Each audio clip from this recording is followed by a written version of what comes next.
Costa Concordia. The Costa Concordia. The Costa Concordia. The Costa Concordia. The Costa Concordia. Costa Concordia. The Costa Concordia. Costa Concordia. El desastre del Costa Concordia es una tragedia que cobró docenas de vidas, pero quedó registrado como totalmente evitable y que nunca debió ocurrir. El desastre fue causado porque el capitán se desvió del curso. Y no fue para esquivar un iceberg o arreglar un problema del motor. Quería hacer una maniobra llamativa conocida como saludo marítimo. Es cuando un crucero enorme navega demasiado cerca de la costa para que la gente en tierra pueda saludar. Desafortunadamente se convirtió en el saludo más catastrófico de la historia, cobrando 32 vidas. Era 2012. Más de 4,000 personas abordaron el Costa Concordia para un relajado crucero de 7 días por el Mediterráneo. Pero el capitán Francesco Schettino no estaba conforme con solo seguir una ruta segura y aburrida. Entonces, el 13 de enero, tras salir de Civitavecchia, Italia, se dirigió hacia la isla Giglio para hacer su gran saludo. ¿Tenía autorización? No. Así que ordenó a la tripulación cambiar el rumbo. Y fue algo así como: escuchen, vamos hacia acá. Pero el timonel entendió hacia allá, y sin un traductor a la mano, el barco dio la vuelta equivocada directo hacia las rocas. Había un show de magia cuando las luces se apagaron de repente. Al principio la gente pensó que era parte del espectáculo, pero luego vino un estruendo horrible y todos empezaron a entrar en pánico. El barco se volcó de lado y de pronto fue imposible llegar a los botes salvavidas. Algunos pasajeros no tuvieron más opción que saltar al mar helado y nadar hacia la costa. Y no era solo agua fría. Era frío de hipotermia, del tipo que te congela los músculos y te paraliza brazos y piernas en minutos. Y para empeorar las cosas, el barco ni siquiera había hecho un simulacro de emergencia. Así que fue un caos total. En algún momento, el capitán Schettino abandonó el barco. Después culpó del desastre no a sí mismo, sino a las rocas. Sí, literalmente dijo que las rocas no estaban marcadas en sus mapas y que ese era el verdadero problema. Después del desastre, las líneas de cruceros reforzaron sus reglas de seguridad. Ahora todos los pasajeros deben hacer un simulacro antes de que el crucero zarpe. Un poco tarde, pero al menos por fin lo entendieron. El 19 de diciembre, más de 1,500 personas murieron. Si pensaban que el Costa Concordia fue malo, les presento al Doña Paz. Esto fue caos a otro nivel. Tanto así que tiene el récord mundial del mayor desastre marítimo en términos de vidas perdidas. Y si buscan a quién culpar, culpen a la película imperdible que el capitán eligió ver en lugar de, ya saben, navegar. Oficialmente, este ferry de pasajeros podía llevar alrededor de 1,500 personas, pero de algún modo, más de 4,000 terminaron a bordo. Era básicamente una lata de sardinas humana sobre el agua. No había suficientes camas, así que los pasajeros dormían en los pasillos y en las cubiertas, y a veces 3 o 4 tenían que compartir una litera. Y para completar el kit de desastre, se rumoraba que el barco ni siquiera tenía un radio funcionando, y los chalecos salvavidas estaban bajo llave. ¡Ja! ¡Perfecto! Era el 20 de diciembre de 1987. El Doña Paz zarpó a través del estrecho de Tablas en Filipinas. Por horas, nada parecía fuera de lo normal. Luego, cerca de las 10:30 de la noche, el ferry chocó contra un buque petrolero, el MT Vector. El problema es que el Vector cargaba más de 1,000 toneladas de gasolina. Sí, gasolina. Ya ven hacia dónde va esto, ¿verdad? Tras la colisión, las llamas se propagaron rápidamente a ambos barcos y por el agua alrededor. El capitán, mientras tanto, estaba en su camarote viendo una película y la mayoría de la tripulación estaba de fiesta. O sea que nadie con experiencia real estaba vigilando el barco cuando chocó. Entonces, cuando estalló el caos, hasta la tripulación entró en pánico. ¿Recuerdan el código de mujeres y niños primero del Titanic? Aquí fue más como sálvese quien pueda. No había órdenes, ni plan de evacuación, ni liderazgo. Los pasajeros estaban atrapados sin a dónde huir. Algunos tuvieron que saltar del barco, solo para caer en aguas en llamas. Otros ni siquiera tuvieron tiempo de reaccionar. De más de 4,000 personas a bordo, solo 25 sobrevivieron. Lo que aprendimos de este desastre es que, sí, hay un límite de cuántas personas puedes meter en un barco. Después, La industria marítima filipina finalmente aplicó estándares de seguridad más estrictos y se volvió más exigente con los límites de pasajeros. Así que no compartirás una litera con un desconocido si te subes a un barco allá hoy. Si el Doña Paz es conocido como el Titanic de Asia, entonces el MV Leyula es la versión de África. En 2002, este ferry debía hacer un viaje de Ziguinchor a Dakar. El Leyula fue diseñado para llevar unos 580 pasajeros, pero el día del desastre tenía más del triple a bordo. Así que desde el momento que zarpó, el barco ya estaba inclinado hacia un lado. Para escapar de los camarotes calientes y abarrotados, muchos pasajeros se reunieron en la cubierta superior, donde los estudiantes platicaban, jugaban cartas o coqueteaban lejos de los ojos de sus padres. Pero cuando cayó la noche, esas vibras de "la vida es bella" desaparecieron rápido. Nubes oscuras llegaron y vientos fuertes empezaron a mecer el ferry. Cuando la lluvia empezó a golpear la cubierta del Leyula, cientos de pasajeros corrieron adentro. Entonces, el barco se inclinó de golpe hacia la izquierda y el agua empezó a entrar a chorros. La carga no estaba bien asegurada, así que todo se deslizó hacia un lado. Hasta un generador pesado se soltó y de pronto todo quedó a oscuras. El pánico se propagó. La gente se agarró de lo que pudo: barandales, cuerdas, otros pasajeros. Pero el barco se inclinó demasiado. En minutos, el ferry se volcó frente a la costa de Gambia. La mayoría de los viajeros quedaron atrapados adentro. Solo 64 personas sobrevivieron. Incluso después de 2 décadas, nadie ha sido realmente responsabilizado. Algunos culpan al mal clima, pero otros dicen que fue error humano. Y honestamente, hubo muchos de esos. Demasiadas personas a bordo, advertencias ignoradas y un rescate dolorosamente lento. Solo esperemos que nada tan trágico vuelva a pasar.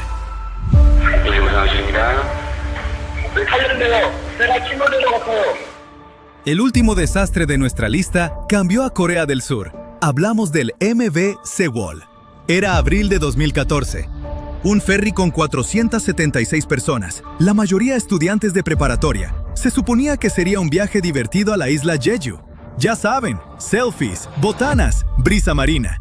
Pero 304 personas nunca regresaron a casa. Los que sobrevivieron fueron rescatados principalmente por barcos pesqueros y embarcaciones comerciales cercanas, porque el equipo de rescate oficial tardó unos 30 minutos en llegar. Así es, 30 minutos. Y ese retraso fue solo una pieza de un desastre mucho mayor. Esto fue una tragedia completamente prevenible desde el inicio. El viaje empezó bien. Luego, cerca de las 8:48 de la mañana, el Sewol dio una vuelta brusca y de pronto empezó a inclinarse. ¿Pero qué tan brusca tiene que ser una vuelta para voltear un barco tan grande? O sea, no es un kayak. Así que claramente algo ya estaba mal. Resulta que el Sewol había sido modificado, como un trabajo casero que salió mal. Los dueños querían más espacio para carga y pasajeros, así que reconstruyeron las cubiertas superiores y aumentaron su capacidad en más de 100 personas. Y ese día, la carga ni siquiera estaba bien asegurada. Así que sí, era un desastre esperando pasar. Cuando el barco se inclinó, toda esa carga extra se deslizó hacia un lado, haciéndolo inclinarse aún más. El agua entró a raudales, inundando los compartimentos de pasajeros. El ferry empezó a hundirse en minutos. Los pasajeros entraron en pánico, pero luego escucharon las instrucciones por el altavoz. «Quédense donde están, no se muevan, es más seguro en sus camarotes». Pues no lo era. Mientras cientos de estudiantes obedecían órdenes y esperaban ayuda, el capitán y varios miembros de la tripulación escaparon. Sí, se bajaron del barco mientras los adolescentes seguían atrapados adentro. Cuando los equipos de rescate finalmente llegaron, era demasiado tarde para la mayoría. El desastre del Sewol conmocionó a toda una nación, pero también unió a la gente. Impulsó nuevas leyes, mejor entrenamiento y la promesa de que ningún barco volvería a navegar tan imprudentemente. El naufragio del MS Estonia es uno de los peores desastres marítimos en Europa. Los restos de este enorme barco siguen en el fondo del mar Báltico, pero durante mucho tiempo las autoridades no permitieron que nadie se acercara. Es más, en algún momento hasta planearon sepultar la nave bajo miles de toneladas de concreto. Pero, ¿por qué? Si solo era un ferry de pasajeros. Quizás alguien realmente quería ocultar algún secreto relacionado con el barco. Vamos a intentar descubrirlo. El 27 de septiembre de 1994, el MS Estonia zarpó de Tallinn rumbo a Estocolmo.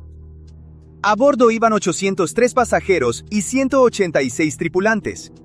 Desde el inicio del trayecto, el ferry enfrentó dificultades por una tormenta muy fuerte. Sin embargo, las olas altas y los vientos fuertes no eran raros en el mar Báltico en otoño, y la tripulación estaba preparada. Pero cerca de la 1 de la madrugada, algo salió mal. Se escuchó un fuerte estruendo metálico.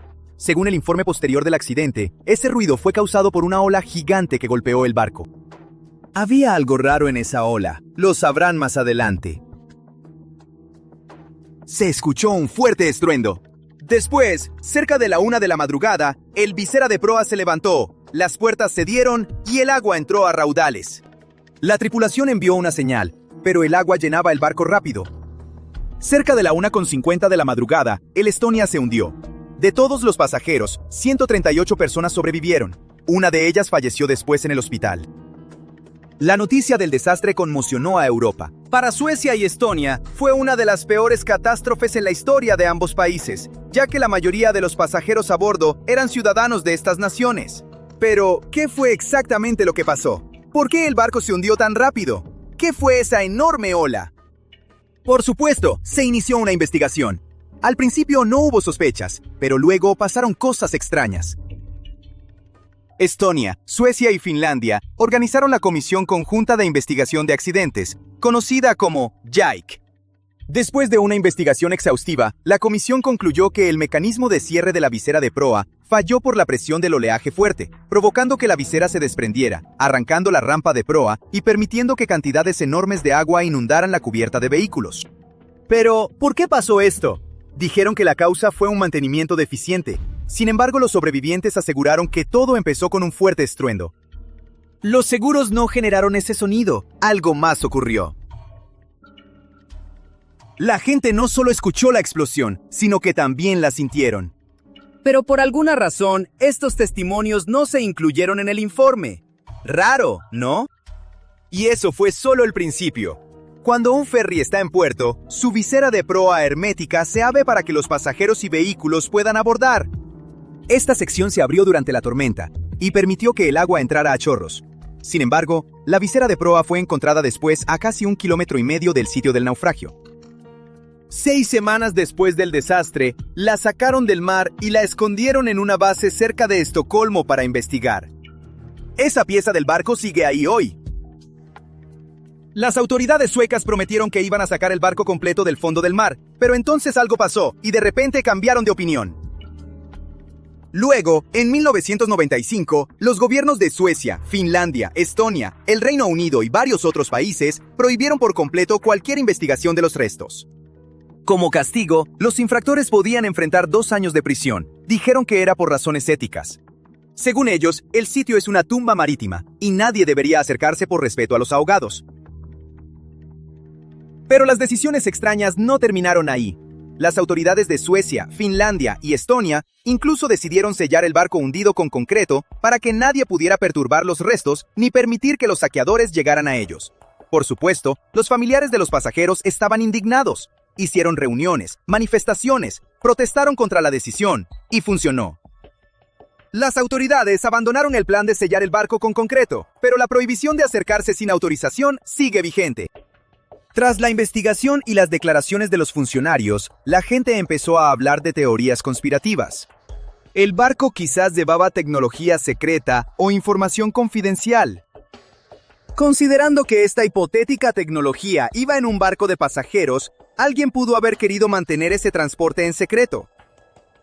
Otra versión afirmaba que una especie de cohete submarino impactó el barco, perforó la sección de proa y generó el fuerte estruendo que escucharon los sobrevivientes. Pero, ¿por qué alguien lanzaría un cohete así? Quizás por la carga del barco. Incluso si la embarcación transportaba algo clasificado, ¿hay alguna evidencia que respalde esta versión más allá de las teorías? Sí, hay algunas. En el año 2000, un periodista alemán logró llegar al sitio del naufragio y tomó una muestra del casco del barco hundido. Analizó la pieza y dijo que el metal sufrió fuerzas por una explosión. Sin embargo, otros especialistas de un laboratorio gubernamental descubrieron después que marcas similares podían encontrarse en otros ferries también. Dijeron que no era consecuencia de una explosión, sino el resultado de un tratamiento anticorrosivo especial aplicado al acero. Es difícil saber qué creer, pero había otro detalle. En 2004, 10 años después de la tragedia, la televisión sueca entrevistó a un exoficial de aduanas que había trabajado en el puerto de Estocolmo. Dijo que semanas antes del desastre, 2 cajas fueron transportadas por el puerto en el MS Estonia. El oficial de aduanas quiso saber más sobre la carga, pero sus superiores le ordenaron ignorarla. Eso significa que el barco quizás ya había estado transportando algún tipo de carga secreta, incluso antes de la tragedia. La prohibición de investigar los restos, los testimonios de testigos que no se incluyeron en la investigación, la entrevista del oficial de aduanas y la indignación pública. Todos estos factores eran demasiado importantes como para simplemente ignorarlos y olvidarse del desastre. A pesar de la prohibición, un hombre decidió acercarse al barco. El periodista y cineasta sueco Henrik Evertsson envió una cámara montada en un vehículo submarino y examinó cuidadosamente los restos del MS Estonia. En 2020 estrenó un documental que reveló muchas cosas de las que las autoridades nunca habían hablado. El equipo del director usó un vehículo submarino operado a control remoto que descendió al fondo marino y filmó el barco. Hallaron un gran agujero en el costado del MS Estonia. Los cineastas afirmaron que ese daño no pudo haber sido causado por las olas, por la visera desprendida, ni por el fondo marino. Si el barco hubiera golpeado rocas, podría ser creíble, pero según el director, el sitio del naufragio consistía en arcilla profunda y suave. Concluyeron que un agujero así en el casco pudo haber sido causado por un objeto del tamaño de un pequeño submarino que chocó contra el ferry a alta velocidad. Por supuesto, las autoridades no podían ignorar esta película. Admitieron que era necesario realizar una nueva investigación. Durante 2021 y 2022, las autoridades de Estonia, Finlandia y Suecia organizaron varias inmersiones al sitio del naufragio. Usaron cámaras especiales, escáneres láser en 3 dimensiones y otro equipo avanzado. Luego, un informe preliminar en 23. Declararon que no había señales de colisión entre el barco y otro objeto, ni evidencia de alguna explosión en la sección de proa. También se reportó que la embarcación no estaba en condiciones de navegar al momento de su última salida debido a defectos técnicos. Henrik Evertsson fue arrestado por explorar ilegalmente el naufragio, pero no recibió prisión. En cambio, se le ordenó pagar multas. En 2023 se estrenó un documental televisivo sobre el trabajo de Evertsson. La película afirmaba que Henrik quiso convencer a la audiencia de que un objeto desconocido había chocado contra el barco y usó materiales gráficos que engañaron a los espectadores. Tal vez no lo hizo. Tal vez las autoridades tenían razón. O tal vez las teorías conspirativas alrededor del barco también son ciertas. Hasta el día de hoy, nadie sabe exactamente qué le pasó al MS Estonia en aquel fatídico día. Hace 360 años, un enorme barco británico, el London, explotó en un estuario del Támesis. La tragedia cobró más de 300 vidas, incluyendo a los marineros y a sus seres queridos. Nadie sabe exactamente qué condujo a este desastre, pero los científicos finalmente están cerca de la verdad. Unos buzos encontraron accidentalmente un cañón de bronce bien conservado del barco. Este cañón, que estuvo enterrado en limo y arcilla durante siglos, podría tener todas las respuestas. El London fue un barco de servicio construido para la Armada de la Mancomunidad de Inglaterra. Partió en su primer viaje en junio de 1656. El barco desempeñó un papel crucial en la historia británica al formar parte de un convoy que fue a los Países Bajos en 1660 para recoger a Carlos II y restaurarlo en el trono. 5 años después, en marzo de 1665, estaba viajando de Chatham a Hope. Desde allí, el almirante John Lawson se suponía que debía llevarlo al mar, pero justo antes de llegar a la boya del Nowhere, la pólvora explotó repentinamente en el barco. Unas 25 personas que estaban en la cabina de popa y el camarote sobrevivieron, pero más de 300 se ahogaron. El barco se partió en 2 pedazos. Henry Bennett, el conde de Arlington, difundió rumores de que todo ocurrió por culpa de la pólvora barata y de baja calidad que había en el barco. Cuando los expertos de ese tiempo inspeccionaron el naufragio, concluyeron que los cañones todavía podían ser rescatados, pero el barco en sí era una pérdida total. Más tarde, cuando se recuperaron algunos de ellos en 1679, hubo un escándalo debido a que intentaron usarlos para saldar una deuda no relacionada. En 2005, los buzos redescubrieron el London. Para protegerlo, las autoridades portuarias incluso tuvieron que mover la ruta de navegación, y un equipo de arqueólogos comenzó a trabajar explorándolo. Este naufragio es importante porque nos ofrece conocimientos reales sobre la historia naval inglesa. La visibilidad en el estuario del Támesis puede ser terrible. A veces ni siquiera puedes ver 50 centímetros delante de ti. Trabajar en el sitio también es muy difícil porque está en un entorno de mareas complicadas y en una vía marítima muy transitada, donde enormes barcos de carga pasan constantemente. Así que cuando de repente apareció un cañón clavado en el barro, significaba que las condiciones tenían que ser absolutamente perfectas. Los expertos creen que el hallazgo es de la era de la Commonwealth, fundido entre 1656 y 1657 y tiene un tamaño mediano de unos 2,5 metros de largo. Formaba parte de un conjunto especial hecho específicamente para el London y se colocó en la cubierta inferior del barco. Cada cureña de cañón del London era única, ya que todos sus cañones provenían de diferentes países y periodos de la historia naval. Los cañones grandes eran muy raros y extremadamente caros de fabricar, ya que requerían toneladas de bronce o hierro y debían ser fundidos individualmente. Por eso, la marina a menudo tomaba cañones de barcos rivales capturados, viejos naufragios o buques retirados del servicio. El nuevo hallazgo es una de las pistas que podrían ayudar a los científicos a resolver el misterio de la tragedia de Londres. Hasta ahora también han encontrado zapatos de cuero, piezas de instrumentos, herramientas de madera, cuerda y una brújula. Para ellos, todos estos artefactos son como piezas de un rompecabezas. Aún no tienen suficiente evidencia para estar seguros, pero parece que tanto la pipa como las velas podrían haber sido fuentes de llamas que desencadenaron una explosión mayor. Algunos trabajadores hicieron otro hallazgo asombroso en una cantera inundada en el sureste de Inglaterra, a unos 100 kilómetros al sureste de Londres. Tropezaron con los restos de un barco raro de la época isabelina, a cientos de metros de la costa más cercana. Encontrar un barco de finales del siglo XVI es un gran acontecimiento porque muy pocos navíos de esa época han sobrevivido. Y estudiarlo podría ayudar a los científicos a responder algunas grandes preguntas sobre una era importante de la historia, cuando Inglaterra se estaba convirtiendo en un actor principal en el comercio europeo. Hoy en día, el sitio de la cantera se encuentra a unos 300 metros del mar, pero en el siglo XVI era parte de la costa. Los arqueólogos piensan que el barco se hundió en un cabo rocoso o alguien lo dejó allí cuando estaba demasiado dañado para seguir navegando. Aún no lo han identificado, pero estudiaron más de 100 piezas de su casco de madera, leyeron los anillos de los árboles y descubrieron que fue construido con robles ingleses talados entre 1558 y 1580.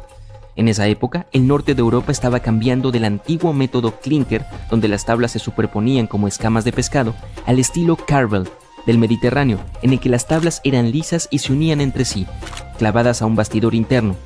La madera vieja se suele pudrir rápidamente cuando está expuesta al aire o al agua. Pero si está enterrada bajo una capa gruesa de lodo o limo sin oxígeno, puede sobrevivir durante siglos, y eso es exactamente lo que ocurrió aquí. El equipo está utilizando escáneres láser y fotografía digital para documentar todo sobre el naufragio. Una vez que terminen su investigación, planean volver a enterrar las maderas bajo el limo en el lago de la cantera, para que el barco pueda permanecer allí seguro por muchos siglos más. En Noruega, un equipo de arqueólogos encontró un barco en un lugar aún más inesperado. En un campo llano. Hay una colina llamada Montículo Yell. En realidad es un enorme monumento funerario que los mismos vikingos construyeron. El agricultor, que es dueño del campo, quería cavar algunas zanjas de drenaje, pero primero necesitaba que los expertos revisaran si había algo importante bajo tierra. Los arqueólogos utilizaron un georradar de alta resolución, acoplado a un vehículo similar a un tractor. Al escanear el campo, descubrieron que estaba lleno de montículos funerarios. Al menos 8 nuevos que nadie había encontrado antes, y debajo de uno de los montículos, el radar captó el contorno de un barco. En la época de los vikingos, los barcos eran extremadamente valiosos, por lo que solo los enterraban con personas muy importantes. Los científicos solo han encontrado 3 entierros de barcos en toda Noruega, y este es el primero nuevo en años. El equipo cree que este barco es de la época vikinga, probablemente entre los años 500 y 1000 después de Cristo. Y como el túmulo funerario que lo cubría se aplanó con el tiempo, el barco ahora está a solo medio metro debajo del suelo, muy cerca de la superficie. Mide cerca de 20 metros de largo y el radar mostró que partes como la quilla y las tablas del suelo están preservadas. Los arqueólogos planean explorar más utilizando herramientas no invasivas para no dañar nada por accidente. Si es necesario, comenzarán una excavación. Muy lejos de Noruega, en el desierto de Namibia, un minero en busca de gemas encontró accidentalmente un naufragio legendario de casi 500 años de antigüedad. Los trabajadores llamaron a un arqueólogo para examinarlo y pensaron que debían ser los restos de un buque mercante portugués, el Bom Jesus, que había desaparecido misteriosamente en el siglo XVI. El Bom Jesus había partido de Lisboa cargado de tesoros con destino a India, pero en algún lugar del extremo sur de África, una tormenta brutal lo arrojó contra la costa de Namibia. El barco se estrelló contra las rocas, se desintegró y desapareció bajo las olas. Cuando los arqueólogos exploraron el naufragio, encontraron partes del barco esparcidas por la costa y enterradas bajo una gruesa capa de arena, lo que en realidad salvó a los restos de pudrirse. Incluso descubrieron tesoros, más de 40 toneladas de carga que se habían derramado del cofre del capitán bajo el agua cuando se rompió el casco. Había cañones, espadas, telas, herramientas que los marineros usaban para navegar guiándose por las estrellas y lo más importante de todo, 1845 lingotes de cobre, piezas sólidas de metal que pesaban en total entre 16 y 17 toneladas. Los científicos pudieron incluso leer las antiguas marcas comerciales estampadas en los lingotes y revelaron así que fueron hechos por una rica compañía comercial alemana. Y luego estaba el gran premio, más de 2.000 toneladas de oro y plata de todo el mundo, Portugal, Venecia, Francia y los estados moros, además de 105 colmillos gigantes de elefante que pesaban cerca de 2 toneladas. Los colmillos probablemente iban camino a convertirse en artículos de lujo como joyas y finas tallas. Pruebas de ADN mostraron más tarde que el marfil provenía de elefantes del bosque y la sabana del oeste de África. Sin embargo, no encontraron muchos huesos, lo que significa que la tripulación o bien logró escapar o se perdió para siempre en el mar. La luna brilla con intensidad e ilumina las aguas negras del océano. Una niebla espesa lo cubre con un silencio siniestro. Un silencio que es interrumpido de pronto por el crujido de tablas de madera y el repiqueteo de las olas. A través de la niebla, ves la silueta de un barco viejo y grande. Su casco está oxidado y un frío extraño emana de él. Pero lo más inquietante es que no hay nadie en la cubierta. El barco navega sin tripulación. No se trata del mítico holandés errante, sino de un barco fantasma muy real. 2 de septiembre de 2019. El HMS Protector, un rompehielos de la Marina Real Británica, navega por las aguas tranquilas del Océano Atlántico. Son las 11 de la noche. Parte de la tripulación está en la cubierta, otros duermen en sus cabinas. El capitán hace girar el barco y mira directamente hacia el horizonte. El cielo es iluminado por un crepúsculo naranja y unas nubes flotan a la distancia. De pronto, en medio de este hermoso paisaje, un marinero reconoce la silueta negra de un barco desconocido. El capitán desacelera y desvía el curso para acercarse un poco más a la misteriosa embarcación. Se trata de un viejo buque de carga de 75 metros de largo. Los intentos por contactar a los miembros de la tripulación no consiguen nada. Es como si el navío desconocido flotara en el océano por cuenta propia. No hay nadie a bordo, o por lo menos, no hay nadie con vida. La cubierta del barco cruje al golpear las olas. El sol se hunde bajo el horizonte y la oscuridad aparece. Los marineros británicos no se atreven a subir a esa extraña cubierta. Toman una foto, la suben a internet y se alejan. Muchos usuarios de internet asumirán que el Protector encontró un verdadero barco fantasma. 5 meses después, nos encontramos en la aldea de Ballycotton, en el condado de Cork, Irlanda. Un residente sale temprano de su casa para correr. Música en los auriculares, aire fresco y un recorrido espléndido, las condiciones ideales para un buen entrenamiento. Corre siguiendo el camino de la costa del mar Céltico. Anoche hubo una fuerte tormenta, pero el mar parece tranquilo ahora. El hombre continúa por la cima de un acantilado bajo y descubre una enorme embarcación. Un viejo buque de carga oxidado de 75 metros yace en la playa, en medio de las rocas. No hay nadie a bordo. El barco parece llevar años enteros allí, pero el residente está seguro de que no estaba ahí ayer. Un poco más tarde, se descubre que es la misma embarcación que los navegantes del HMS Protector vieron hace 5 meses a miles de kilómetros de ese mismo lugar. El buque de carga llamado Alta fue construido en 1976. Nadie sabe quién lo utilizó todo este tiempo y con qué fines. Solo se sabe que en 2017 pasó a manos de un nuevo dueño y fue señalizado con la bandera de Tanzania. Es importante mencionar que casi todos los buques de cargo están equipados con SIA o Sistema de Identificación Automática, necesario para rastrear los movimientos de los barcos en el océano. Desde 2015 algo extraño comenzó a sucederle al SIA del Alta. El barco desapareció para los satélites y reapareció más tarde. A lo largo de los últimos años, cambió varias veces de nombre y bandera. No es sorpresa que su SIA se haya apagado y encendido en tantas ocasiones. Se dice que algunas personas hacen esto para ocultar actividades ilegales. El capitán del barco, sea quien fuera, claramente no quería revelar los movimientos del Alta. Para cuando fue detectado en 2017, el Alta había navegado cerca de las ciudades portuarias griegas. Hizo 12 paradas en 3 de esas ciudades en diferentes partes de Grecia. Luego, la señal del SIA desapareció. 10 meses después, reapareció cerca de la costa norte de África, a 2.000 kilómetros de Grecia. En septiembre de 2018, el barco navegaba a unos 2.200 kilómetros al sureste de las Bermudas. Fue entonces cuando los miembros de la tripulación comenzaron a tener problemas. Había 10 personas a bordo del Alta. El 19 de septiembre, el motor del barco se descompuso en medio del Océano Atlántico. La costa más cercana se encontraba a una gran distancia. El barco perdió el rumbo. Los días pasaron, pero la tripulación no lograba repararlo. Los suministros de comida escaseaban.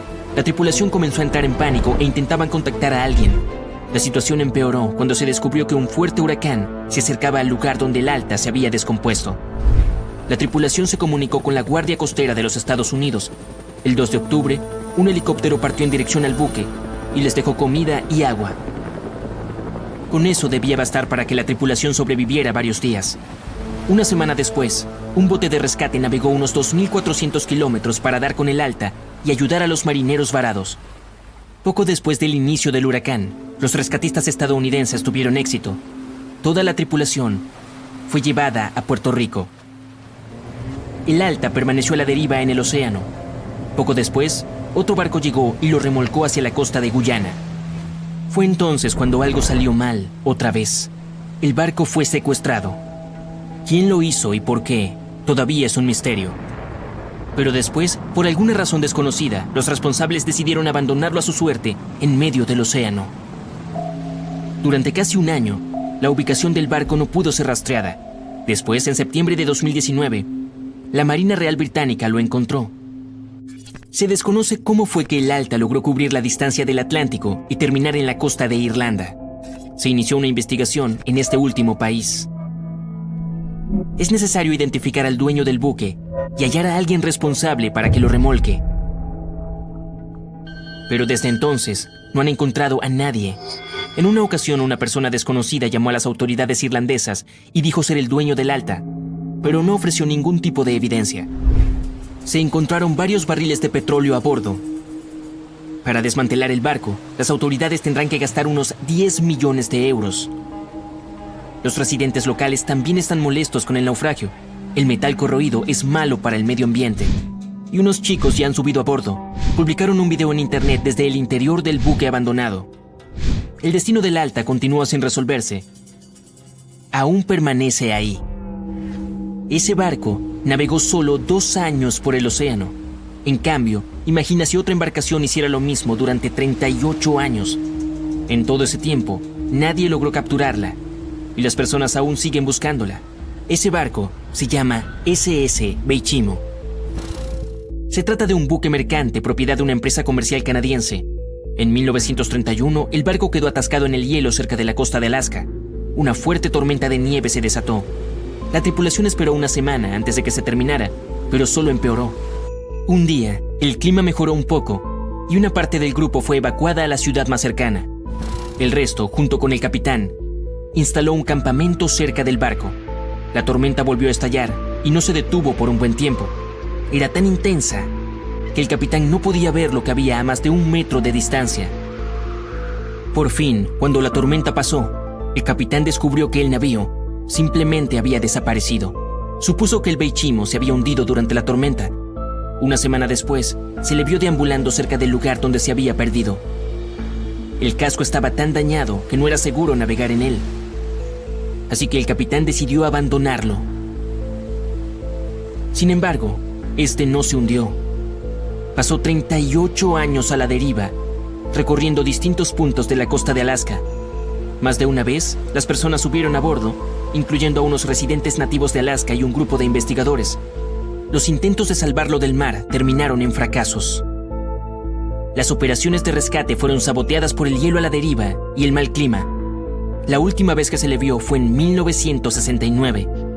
El barco estaba congelado y bloqueado por el hielo. En 2006, el gobierno creó un proyecto especial para hallar al Beichimo. Sin embargo, en todos estos años, sigue sin aparecer. Su paradero es un misterio. Es probable que por fin haya encontrado la paz y que ahora descanse en el fondo del mar de Chukotka.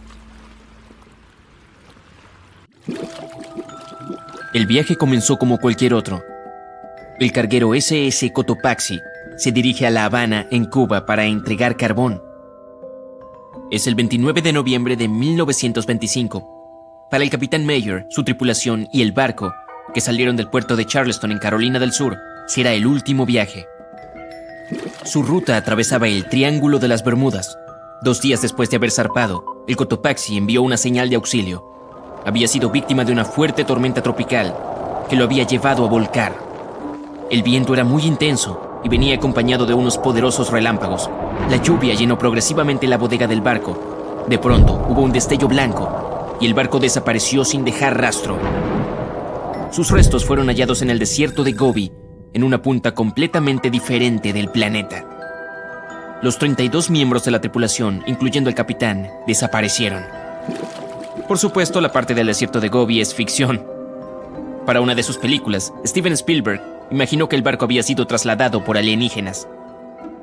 En la vida real, el barco no fue encontrado y no volvió a saberse nada de la tripulación. Se lo declaró oficialmente desaparecido y nadie logró hallar los restos. Parece uno de esos clásicos casos de fenómenos misteriosos en torno al Triángulo de las Bermudas, pero la mayoría de los misterios se resuelven tarde o temprano. En 2020, el Cotopaxi fue hallado. Un hombre llamado Michael Burnett se había mudado a Florida para estudiar naufragios en la costa. Uno en particular llamó su atención. Era mucho más grande que el resto, y las personas de la zona lo llamaban Naufragio del Oso. Se encontraba a unos 65 kilómetros de St. Augustine, al norte de Florida, pero nadie había logrado identificar la misteriosa embarcación. Y así, Michael comenzó a hacer trabajo de detective. Midió los restos y revisó toda la información que logró encontrar. Repasó cientos de periódicos viejos y registros de seguros y echó un vistazo a los artefactos que formaban parte del naufragio. Tras cientos de horas de trabajo duro, Michael quedó convencido, era el Cotopaxi. Pero desde hacía unos años, corría el rumor de que el mismo barco había aparecido en la costa de Cuba. La Guardia Costera había encontrado los restos de un carguero de un tamaño similar y muy parecido al barco desaparecido en 1925. Michael estaba seguro de que se equivocaban, así que unió fuerzas con unos periodistas científicos y siguió investigando. Pronto descubrieron algo que parecía confirmar las sospechas. Los buzos hallaron válvulas de latón cerca de los restos con las letras SB.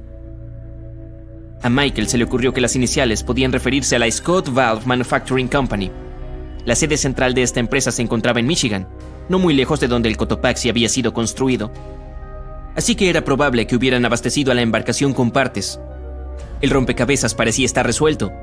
El naufragio del oso era realmente el carguero desaparecido. Pero aún restaba hallar la razón del hundimiento. ¿Acaso el Cotopaxi había sido víctima de algún fenómeno misterioso en el Triángulo de las Bermudas? Más tarde, Michael dio con el testimonio del carpintero del barco entre unos viejos papeles. Afirmaba que las escotillas que cubrían el carbón se encontraban en pésimas condiciones antes del hundimiento. Las reparaciones no habían sido terminadas cuando la tripulación recibió la orden de zarpar hacia Cuba. Así que si las tapas de las escotillas seguían rotas durante el viaje, El agua podría haber ingresado fácilmente e inundado la bodega durante la tormenta tropical. Esa fue la verdadera razón por la que el Cotopaxi se hundió. No había nada misterioso al respecto. Solo un error cometido por personas normales. Pero este es solo un ejemplo de las decenas o tal vez cientos de casos de barcos y aviones que desaparecieron en el Triángulo de las Bermudas. Y aún no podemos explicar algunos de esos incidentes. Pareciera que realmente sucede algo raro en ese lugar. Uno de esos extraños eventos tuvo lugar en 1948. Un avión con pasajeros se dirigía a Miami desde San Juan, en Puerto Rico. Desapareció en la misma región que el Cotopaxi.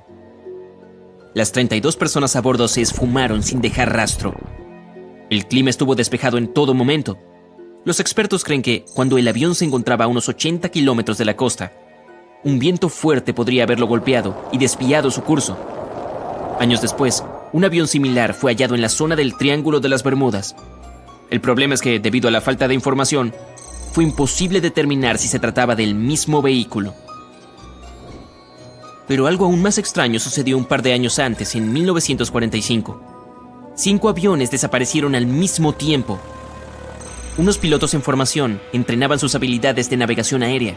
Al parecer, una vez que terminaron, no lograron hallar el camino de regreso a casa y desaparecieron.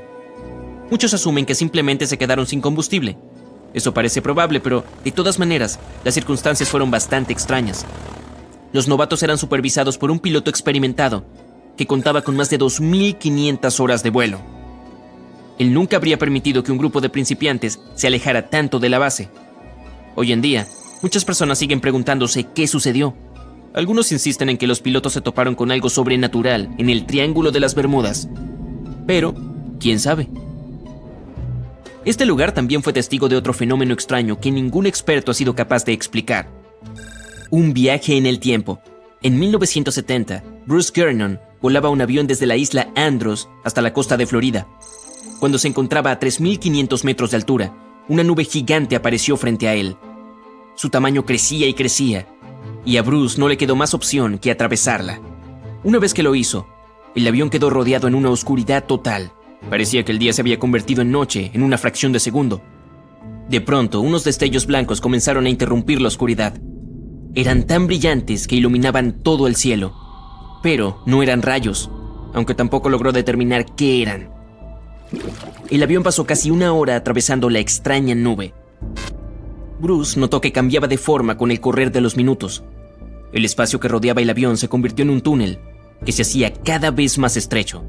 La tensión crecía y crecía dentro de Bruce, que intentaba lidiar con los controles de su vehículo. Todos sus instrumentos y su equipo de navegación estaban como locos, y el sistema eléctrico había dejado de funcionar. De pronto, una luz blanca emergió en el otro extremo. Tal como en las películas, el avión escapó del túnel antes de que se cerrara en el último segundo. Todo estaba bien, pero ahora Bruce se encontraba rodeado de una neblina blanca. No tenía idea de dónde estaba. Por fin logró contactar al centro de control. Quedó impactado al descubrir que su avión ya estaba sobrevolando Miami. Era como si algo imposible hubiera pasado. Bruce debía cubrir una distancia de 400 kilómetros durante el vuelo, lo que suele llevar cerca de 1 hora y media, pero había llegado en apenas 47 minutos, casi la mitad del tiempo estimado. Cuando aterrizó, revisó el combustible que quedaba en el tanque y descubrió que había usado mucho menos de lo normal. Pero, ¿existe una explicación lógica para este avión que viajó en el tiempo? Bueno, los registros revelan que ese día se detectaron muchas manchas solares en la superficie del Sol. Además, había un fuerte viento solar. Eso podría haber provocado fácilmente que el equipo electrónico y los dispositivos del avión se volvieran locos. Pero, ¿qué hay de la misteriosa nube? La costa de Florida es el punto de encuentro de 2 grandes corrientes de aire. Una tiene una presión alta y la otra una presión baja, lo que genera muchas nubes de tormenta. Pero las personas siguen discutiendo cómo fue que Bruce logró cubrir esa distancia tan rápido. Algunos afirman que un tipo misterioso de energía oscura fue la responsable. Otros dicen que se trata de una anomalía gravitatoria que alteró el espacio-tiempo. Y otros opinan que la historia de Bruce es un fraude. Aún no conocemos la verdad. Entonces, ¿existe realmente algo sobrenatural en el Triángulo de las Bermudas? ¿O acaso son solo coincidencias e historias inventadas? Lo cierto aquí es que en ningún otro lugar del mundo desaparecen tantos barcos y aviones como en el Triángulo de las Bermudas. El mar, esa bestia acuática implacable, lleva siglos desafiando todos los intentos de domarlo. Muchos barcos impulsados por el viento han atravesado las zonas más duras del mundo. Algunos han sobrevivido a la lucha con el mar y muchos han salido mal parados. Es el año 1834. Un barco llamado Pilgrim está poniendo rumbo para navegar desde California a Boston. El viaje dará la vuelta a Sudamérica y luego pasará por el Cabo de Hornos, en Chile. Richard se alista como marinero mercante a bordo del Pilgrim. Este es su primer viaje en el mar. La tripulación le cuenta a Richard historias sobre el paso Drake, frente al Cabo de Hornos, una ruta legendaria por sus peligros. Innumerables barcos y marineros han desaparecido en esas aguas. Desde que se descubrió el Cabo de Hornos en 1526, todos los que han navegado alrededor de él se han dado cuenta de que es la prueba definitiva de la habilidad de cualquier marinero y de la fuerza de cualquier barco. Los que han sobrevivido a la travesía llaman al Cabo de Hornos la pesadilla de los marineros. Jack, el timonel, un veterano, dirige el barco hacia esta ruta, la más peligrosa de todas. Jack ha estado a bordo del Pilgrim desde que se puso en marcha en 1825. Ha pasado muchas veces por el Cabo de Hornos y cada vez ha aprendido una lección diferente de las pruebas que ofrece el mar. El Pilgrim ha sido reformado desde su último viaje, hace un año. Richard valora la experiencia de Jack, dado que es su primer viaje en el mar. Jack le asegura a Richard su confianza en el Pilgrim, a pesar de que solo es un pequeño velero de madera con 2 mástiles. Jack es consciente de que las embarcaciones de madera se están quedando poco a poco anticuadas, sustituidas por los nuevos barcos de vapor. Pero Jack prefiere la maniobrabilidad del Pilgrim, y lo preferiría a los barcos de acero sin dudarlo. Richard está encantado de estar a bordo. Hay mucho que explorar en la vida como marinero mercante, pero el sujeto batalla en equilibrar el barco. Los fuertes vientos hacen que el Pilgrim se mueva más rápido, proporcionando a Richard una rápida introducción a la vida en el mar. Al mismo tiempo, nada puede prepararlo para lo que va a vivir en el Cabo de Hornos. Es el punto de tierra más meridional antes de la Antártida. La brecha entre el continente helado y el Cabo de Hornos alberga el tristemente célebre Paso Drake, de aproximadamente 1100 kilómetros entre el Cabo de Hornos y la península antártica. Los fuertes vientos proporcionan un viaje ininterrumpido hacia el Cabo de Hornos. Pero como le dice Jack a Richard, los vientos están más concentrados en el Paso Drake. Crean un efecto de embudo, volviéndose más fuertes e imprevisibles. Richard no está seguro de lo que esto puede significar para el Pilgrim, pero entiende que no hay una ruta más fácil para viajar por Sudamérica. Pasan algunos días.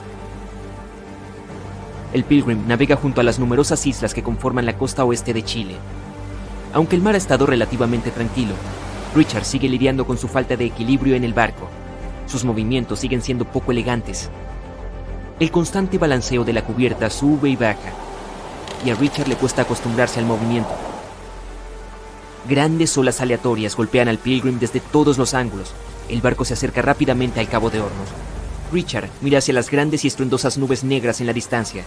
«Bienvenido al Cabo de Hornos», dice Jack, medio riendo. La sonrisa irónica de su rostro pronto desaparece. El hombre se pone serio, sabiendo lo que les espera a todos. Los vientos más fuertes empiezan a agitar las velas mientras la tripulación se esfuerza por aferrarse a las cuerdas. Richard se pone desesperadamente a ajustar las velas de popa, adaptándose al constante cambio de los fuertes vientos del sur. Jack se mantiene firme al timón, consciente de la importancia de su papel.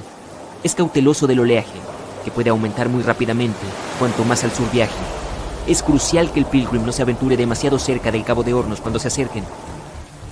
La gran oscuridad que había en la distancia ahora está a su alrededor, llenando el cielo en todas las direcciones. Las nubes ennegrecidas lanzan lluvia y granizo sobre la tripulación, mientras intentan resistir el clima enfurecido. El capitán dirige el timón, cambiando la dirección de la nave. La temperatura ha descendido considerablemente, manteniendo a duras penas el agua fuera de sus ojos. Se vuelve hacia la proa de babor para proporcionar a su cara un breve descanso del tormento del viento. Mirando a lo lejos, el hombre ve el Cabo de Hornos solo, rodeado de niebla. Es una visión inquietante. Dirige el Pilgrim a lo largo de la cara del Cabo de Hornos. La distancia se acorta.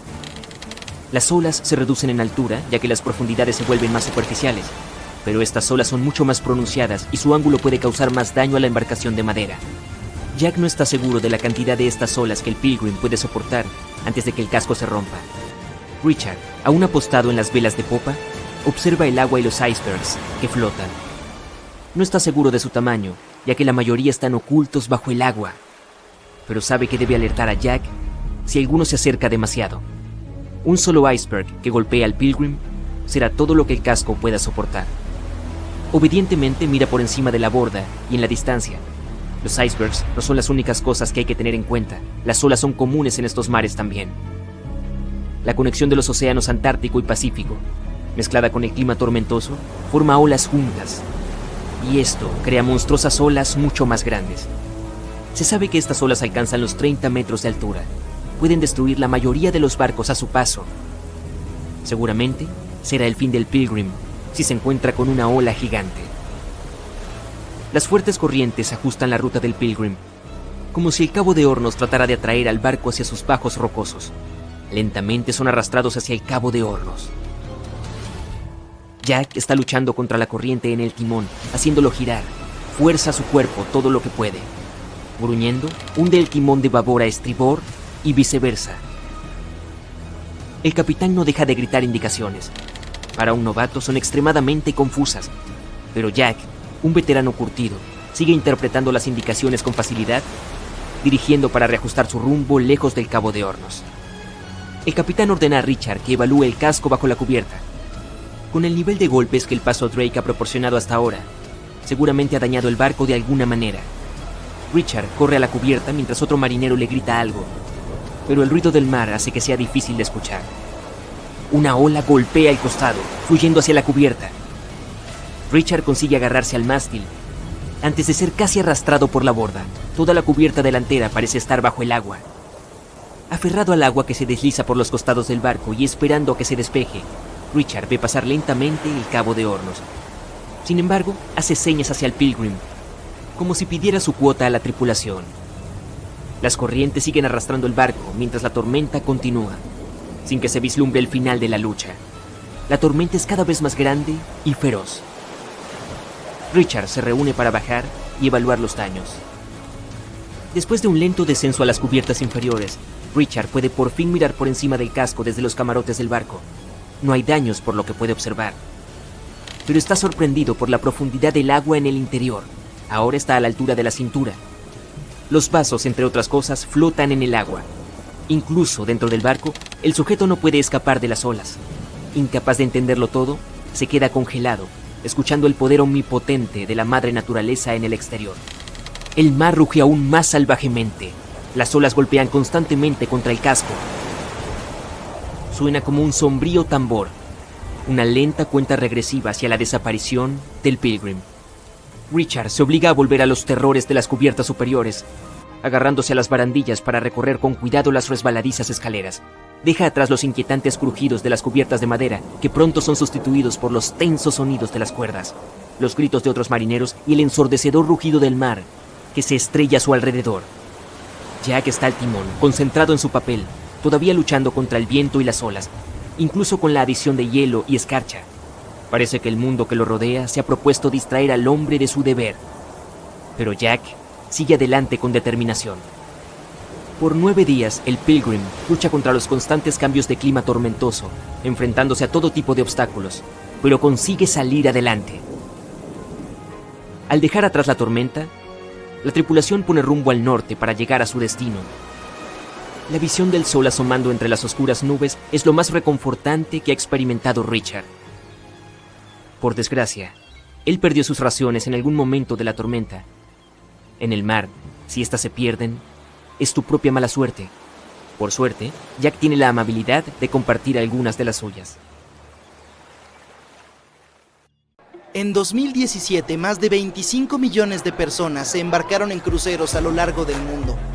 Por si no lo sabías, eso es más que la población total de Grecia. Se ha convertido en la opción favorita de los Estados Unidos a la hora de irse de vacaciones. Y es fácil ver por qué subir a un crucero es más popular cada año.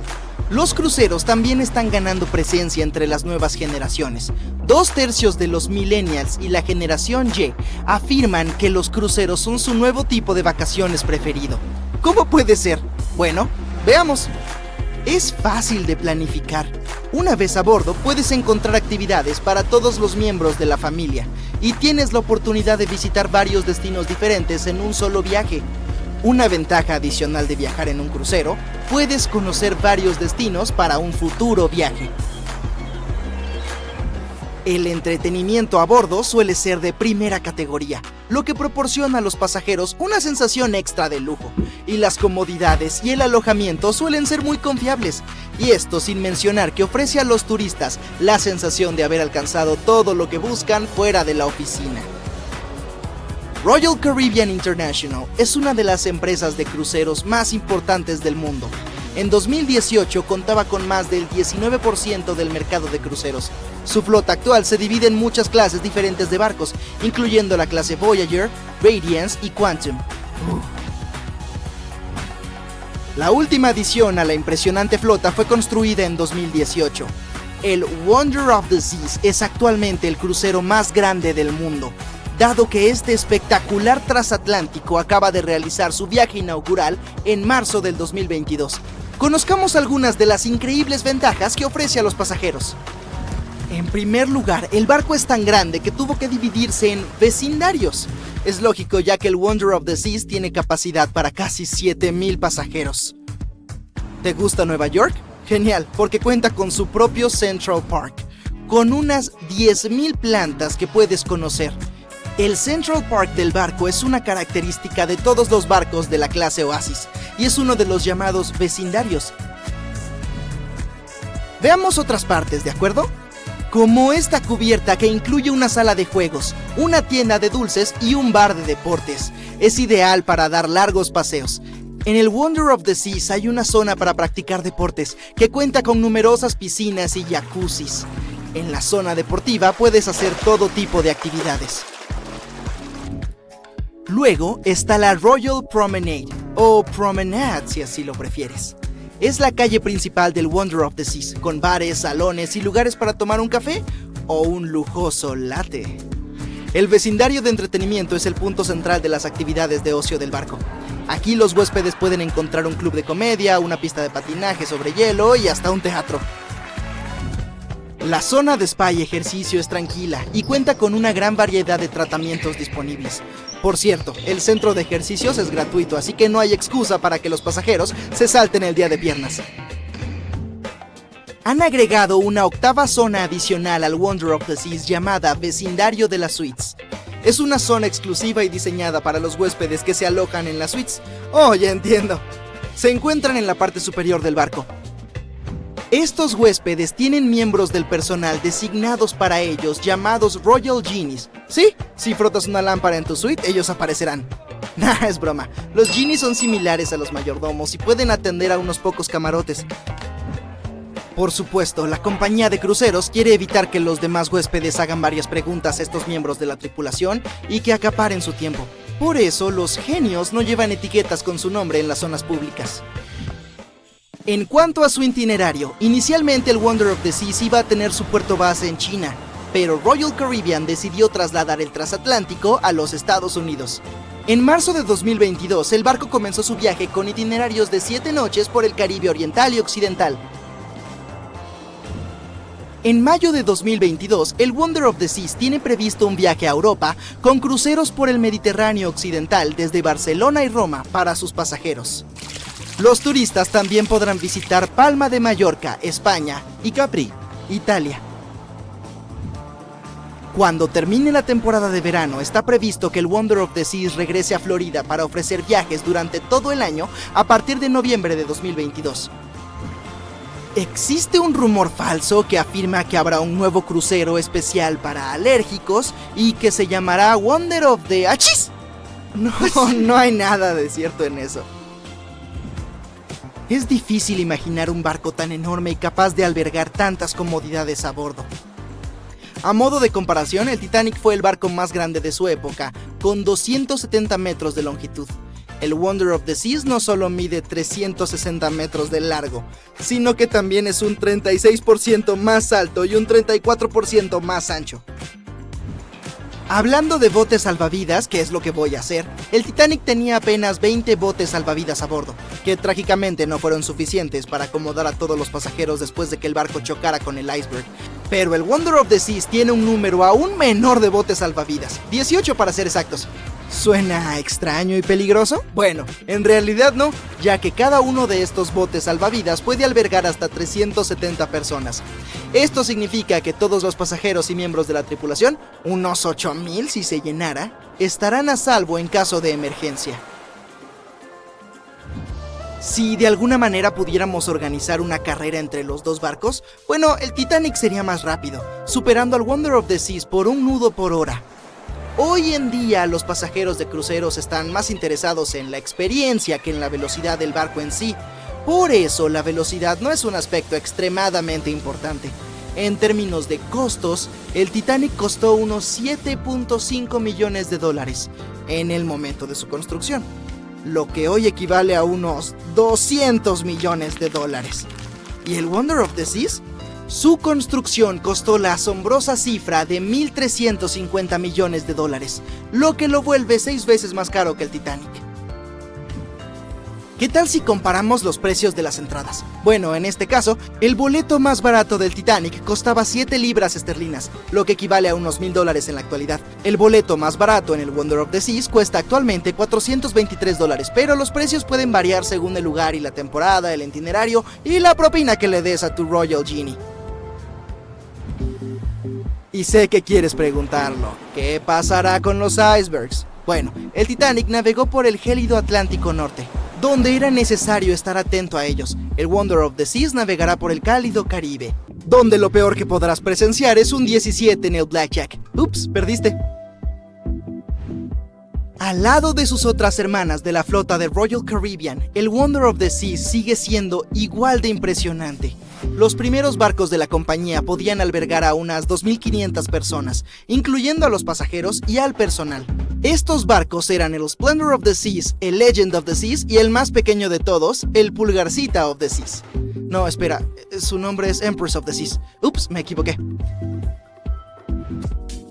Los barcos más grandes de la flota de la compañía pueden albergar a unas 9.000 personas en total, casi 3 veces el tamaño y la capacidad de los transatlánticos anteriores. El Wonder of the Seas es uno de ellos, así como el Harmony of the Seas y el Symphony of the Seas. ¿Ves un patrón aquí? Así es, si alguna vez encuentras un barco con Of the Seas en su nombre, es seguro asumir que pertenece a Royal Caribbean. Pero si se trata de una lata de atún, podría llamarse Chicken of the Seas. ¿Qué? Me gusta el atún. Elegir entre los cruceros en función de su tamaño es como preguntarte si deberías visitar tu museo local o el Louvre en París. Todo depende de tus preferencias. Algunas familias prefieren los ambientes pequeños, otras son fanáticas de los grandes espacios que ofrecen todo lo que puedan necesitar. Desde un punto de vista histórico, lo mucho que hemos avanzado en materia de transporte marítimo es igual de emocionante. Por ejemplo, el SS Royal Williams fue el primer barco que realizó un viaje transatlántico, casi totalmente a vapor en 1833. Solo tenía 50 metros de largo y podía albergar a unos 155 pasajeros. No hubiera querido estar ahí, suena un viaje apretado. Por otra parte, el primer megabarco moderno del mundo fue el MS Sovereign of the Seas. Zarpó en 1987. Solo tenía 270 metros de largo y podía transportar un poco menos de 3.000 pasajeros. El tamaño y la capacidad no son las únicas mejoras de los nuevos cruceros. Los recientes avances tecnológicos en inteligencia artificial y reconocimiento facial han permitido a los operadores de cruceros garantizar un embarque más rápido y fluido para los pasajeros. Si antes tardaban entre 60 y 90 minutos en embarcar, hoy los operadores consiguen que la gente se instale con comodidad en menos de 15 minutos. De seguro ya estás deseando reservar un boleto, pero veamos algunas de las actividades más interesantes que puedes probar a bordo del Wonder of the Seas. Así sabrás en qué te estás metiendo. Todos los barcos del Royal Caribbean tienen varias obras de arte a disposición de sus huéspedes, pero el Wonder of the Seas va más allá. Y hasta cuenta con estatuas de astronautas en lugares clave del barco. Encontrarás al primer astronauta mirando a través del cristal en la cubierta, mientras que el segundo está ocupado escalando. El tercer y último astronauta es un aficionado del cine. Se encuentra cerca de los asientos en la sala de proyecciones. Buscar los astronautas es toda una experiencia para los huéspedes. En la zona sin acceso a luz solar, el Wonder of the Seas cuenta con balcones virtuales. En caso de mal clima, los huéspedes pueden seguir sintiéndose al aire libre sin tener que esconderse del viento o la lluvia.